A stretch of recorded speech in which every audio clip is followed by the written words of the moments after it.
नमस्कार दोस्तों, स्वागत है आपका अभिषेक क्लासेज के यूट्यूब चैनल पर। दोस्तों, और बताओ कैसी चल रही है आपकी तैयारियां। आशा करता हूं ठीक चल रही होगी। दोस्तों, ICAR टेक्नीशियन एग्ज़ाम 2022 ये मॉडल पेपर आपका 11वें नंबर का है। इससे पहले मैंने आपको 10 मॉडल पेपर प्रोवाइड करा दिए हैं। Top quality question for ICAR technician exam, very important question है जिनको हम 10 मिनट में सुपर फास्ट तरीके से 51 क्वेश्चन करने वाले हैं। ठीक है, वेरी इंपॉर्टेंट क्वेश्चन है, ध्यानपूर्वक आपको सभी देखने हैं। क्वेश्चन नंबर पहला आपकी स्क्रीन पर है, निम्न में से कौन प्राकृतिक आपदा नहीं है। तो यहाँ पर प्राकृतिक आपदा की बात अगर आएगी तो आतंकवाद नहीं हो सकता। ऑप्शन सी इस क्वेश्चन का क्लियर आंसर हो जाएगा। अगला प्रश्न है, निम्नलिखित में से कौन प्राकृतिक आपदा है।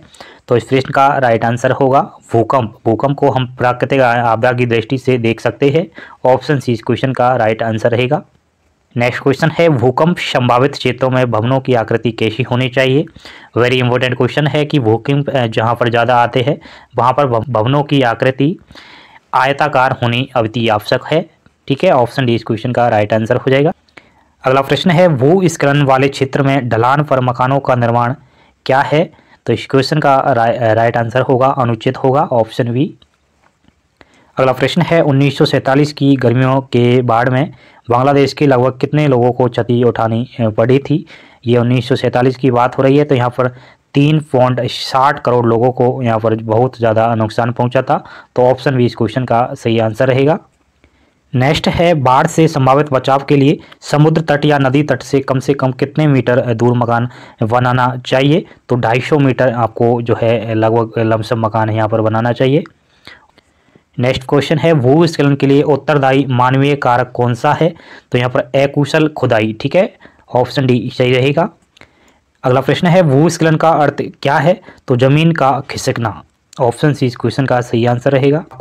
दोस्तों, आपको PDF लेनी है, आप टेलीग्राम चैनल पर जाइए। टेलीग्राम चैनल पर आपको बढ़िया तरीके से सभी मॉडल पेपर की PDF उपलब्ध हो जाती है। ठीक है, तो वहाँ से आप PDF ले सकते हैं। भूस्खलन से असुरक्षित कौन से मकान होते हैं जो खड़ी प्राकृतिक ढलानों पर स्थित होते हैं। ऑप्शन सी इस क्वेश्चन का सही आंसर रहेगा। नेक्स्ट है, गुजरात में कब भूकंप आया था। तो ये 26 जनवरी 2001 की बात हो जाती है। ऑप्शन बी इस क्वेश्चन का सही आंसर है। नेक्स्ट क्वेश्चन है, 23 दिसंबर सन 1972 को किस मध्य अमेरिकी देश में एक के बाद एक कहीं भूकंप आए थे। तो ये आपको मालूम होना चाहिए, निकारागुआ के अंदर ये आए थे। ऑप्शन बी इस क्वेश्चन का राइट आंसर हो जाएगा। नेक्स्ट है, भूकंप के दौरान कैसी इमारतें अपेक्षाकृत अधिक कंपायमान होती है। तो ऊंची इमारतें जो होती है वो अधिक ज़्यादा कंपन करती है। ऑप्शन इस क्वेश्चन का राइट आंसर होगा। दोस्तों, आपने अगर ई बुक नहीं ली है तो आप ई बुक ले सकते हैं। हमने सभी ई बुक यहाँ आपको प्रोवाइड करा रखी है। ई बुक आपको लेने के लिए वीडियो को डिस्क्रिप्शन में जाना है और ई बुक की PDF आपको डाउनलोड करनी है। और इन 3-4 दिन में बचे हुए 3-4 दिनों में आपको बढ़िया तरीके से वो क्वेश्चन पढ़ने हैं। आपकी एग्ज़ाम जल्द होने वाली है, ये आपको अच्छी तरीके से मालूम है, तो देख लिए। नेक्स्ट क्वेश्चन है, 26 दिसंबर 2001 को भुज में कितनी तीव्रता वाला भूकंप आया था। तो यहाँ पर 6.9। ऑप्शन ए इस क्वेश्चन का राइट आंसर होगा। अगला क्वेश्चन है, इंडियन प्लेट के खिसकने की दर क्या है। तो यहाँ पर राइट आंसर हो जाएगा 3 से 5 सेंटीमीटर प्रति वर्ष। ऑप्शन सी क्वेश्चन का सही आंसर होगा। अगला प्रश्न है, सौर ऊर्जा निम्नलिखित में से कौन सा साधन है। तो ये पुनः प्रतियोग है, जो है पूर्ति योग्य साधन है। ऑप्शन बी इस क्वेश्चन का सही आंसर होगा। अगला प्रश्न है, भारत के किस राज्य में सौर ऊर्जा के विकास की सर्वाधिक संभावना है। तो राजस्थान के अंदर है। ऑप्शन सी इस क्वेश्चन का राइट आंसर होगा। नेक्स्ट है, यूरेनियम का प्रमुख उत्पादक स्थल है। तो यहाँ पर जादूकोड़ा। ऑप्शन डी इस क्वेश्चन का राइट आंसर होगा। अगला प्रश्न है, किस राज्य में खनिज तेल का विशाल भंडार है। तो असम के अंदर है। ऑप्शन ए यहाँ पर सही होगा। नेक्स्ट है, तारापुर परमाणु ऊर्जा केंद्र किस राज्य में स्थित है। तो ये महाराष्ट्र के अंदर स्थित है। ऑप्शन डी इस क्वेश्चन का राइट आंसर होगा। अगला है, प्राकृतिक गैस किस खनिज के साथ पाई जाती है। तो ये पेट्रोलियम के साथ यहाँ पर पाई जाती है। ऑप्शन बी इस क्वेश्चन का राइट आंसर होगा। अगला क्वेश्चन है, भारत के किस स्थान पर पहला परमाणु ऊर्जा स्टेशन स्थापित किया गया था। ये आपका 21 क्वेश्चन है। इस क्वेश्चन का राइट आंसर होगा तारापुर के अंदर। ऑप्शन डी इस क्वेश्चन का सही आंसर रहेगा।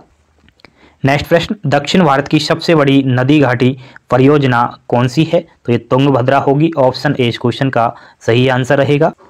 अगला प्रश्न है भाखड़ा नांगल परियोजना किस नदी पर स्थित है? तो ये आपको मालूम होना चाहिए, सतलज नदी पर स्थित है भाखड़ा नांगल परियोजना। नेक्स्ट, गोंडवाना समूह के कोयले का निर्माण हुआ था, वेरी वेरी इंपॉर्टेंट क्वेश्चन है, 20 करोड़ वर्ष पूर्व ये निर्माण हुआ था। ऑप्शन ए इस क्वेश्चन का राइट आंसर रहेगा। अगला क्वेश्चन है भारत में कोयले का सर्व प्रमुख उत्पादक राज्य कौन सा है? तो ये झारखंड होगा। ऑप्शन बी इस क्वेश्चन का राइट आंसर रहेगा। नेक्स्ट क्वेश्चन है सर्वोत्तम कोयले का प्रकार कौन सा है? तो ये एंथ्रासाइड जो कोयला है वो सर्वोत्तम की दृष्टि से माना जाता है। ऑप्शन ए इस क्वेश्चन का यहाँ पर राइट आंसर हो जाएगा। अगला प्रश्न है ताप विद्युत केंद्र का उदाहरण है? तो ये आपको मालूम होना चाहिए, ताप विद्युत केंद्र यहाँ पर बरौनी के अंदर स्थित है। ऑप्शन बी इस क्वेश्चन का राइट आंसर होगा। अगला, प्राथमिक ऊर्जा का उदाहरण इनमें से कौन सा नहीं हो सकता? तो कोयला है, पेट्रोलियम है, प्राकृतिक गैस है, लेकिन विद्युत नहीं है। ऑप्शन बी इस क्वेश्चन का राइट आंसर होगा। नेक्स्ट है ऊर्जा का गैर परंपरागत स्रोत इनमें से कौन सा है? तो सौर ऊर्जा। ऑप्शन डी इस क्वेश्चन का बिल्कुल करेक्ट आंसर रहेगा। अगला क्वेश्चन है भारत का प्रथम तेल शोधक कारखाना कहाँ स्थित है? तो ये डिगबोई के अंदर है। ऑप्शन डी इस क्वेश्चन का राइट आंसर रहेगा। अगला क्वेश्चन है कौन सा ऊर्जा स्रोत अनवीकरणीय है? वेरी वेरी इंपॉर्टेंट क्वेश्चन है, तो कोयला होगा। ऑप्शन सी इस क्वेश्चन का करेक्ट आंसर होगा। नेक्स्ट क्वेश्चन है पेट्रोलियम किन चट्टानों में मिलता है? तो ये परतदार जो चट्टानें होती है उनमें जो है पेट्रोल की ज़्यादा संभावना मिलती है। अगला प्रश्न है इनमें कहाँ प्राकृतिक गैस के भंडार मिले हैं? तो ये आपको अच्छी तरीके से मालूम होना चाहिए, त्रिपुरा के अंदर ज़्यादातर प्राकृतिक भंडार के जो है। अगला क्वेश्चन है इनमें से कौन सा खनिज केरल तट पर बालू के रूप में मिलता है? तो ये आपको थोरियम मिलता है। ऑप्शन सी इस क्वेश्चन का राइट आंसर रहेगा। अगला प्रश्न है किसको शक्ति का स्थायी स्रोत माना जाता है? तो जल को माना जाता है। ऑप्शन ए इस क्वेश्चन का राइट आंसर होगा। अगला प्रश्न है इनमें कौन परंपरागत ऊर्जा स्रोत नहीं है? तो ये पवन नहीं हो सकता। ऑप्शन बी इस क्वेश्चन का राइट आंसर होगा। अगला क्वेश्चन है इनमें कौन आणविक शक्ति केंद्र है? वेरी वेरी इंपॉर्टेंट क्वेश्चन है, नरोरा। ऑप्शन डी इस क्वेश्चन का बिल्कुल करेक्ट आंसर होगा। नेक्स्ट, कलपक्कम किस राज्य में स्थित है? तो ये तमिलनाडु में स्थित है। ऑप्शन डी यहाँ पर क्वेश्चन का करेक्ट आंसर होगा। अगला प्रश्न है डिगबोई तेल क्षेत्र किस राज्य में स्थित है? तो ये असम के अंदर स्थित है, डिगबोई। ऑप्शन ए इस क्वेश्चन का सही आंसर होगा। अगला प्रश्न है इनमें कहाँ तापीय विद्युत केंद्र नहीं है? तो ये पंचायत में नहीं हो सकता। ऑप्शन बी इस क्वेश्चन का राइट आंसर। नेक्स्ट क्वेश्चन है इनमें कौन जल विद्युत शक्ति उत्पादक केंद्र है? तो ये इडुक्की होगा। ऑप्शन सी इस क्वेश्चन का बिल्कुल करेक्ट आंसर रहेगा। अगला प्रश्न है इनमें कहाँ तापीय विद्युत केंद्र है? वेरी वेरी इंपॉर्टेंट क्वेश्चन है, कोरबा के अंदर है। ऑप्शन सी इस क्वेश्चन का बिल्कुल राइट आंसर रहेगा। अगला प्रश्न है इनमें कौन परमाणु ऊर्जा उत्पादक केंद्र नहीं है? तो ये तारापुर है, केगा है, नरोरा है, लेकिन ओबोरा नहीं हो सकता। ऑप्शन डी इस क्वेश्चन का राइट आंसर रहेगा। अगला है निम्नांकित किस स्थान पर जल विद्युत उत्पादक केंद्र नहीं है? तो ये उकाई में है, पायकारा में है, कोयना में है, लेकिन नरोरा में नहीं है। तो ऑप्शन बी इस क्वेश्चन का राइट आंसर रहेगा। अगला क्वेश्चन है इनमें कौन कोयला की श्रेणी नहीं है? तो एंथ्रासाइड हो सकती है, यहाँ पर विटुमिनस है, वीट है, लेकिन सिडेराइट नहीं हो सकती। ऑप्शन बी इस क्वेश्चन का सही आंसर होगा। नेक्स्ट है कोकिंग कोयला किससे बनाया जाता है? तो ये विटुमिनस से बनाया जाता है। ऑप्शन बी इस क्वेश्चन का राइट आंसर होगा। अगला प्रश्न है विटुमिनस कोयला में कार्बन की उपस्थिति कितनी होती है? तो ये आपको मालूम होना चाहिए, 60 से और जो है 80% आपको कार्बन की उपस्थिति मिल सकती है। ऑप्शन सी इस क्वेश्चन का राइट आंसर होगा। अगला प्रश्न है काला हीरा किसे कहा जाता है? तो यहाँ पर कोयले को काला हीरा के नाम से बोला जाता है। ऑप्शन सी क्वेश्चन का राइट आंसर होगा।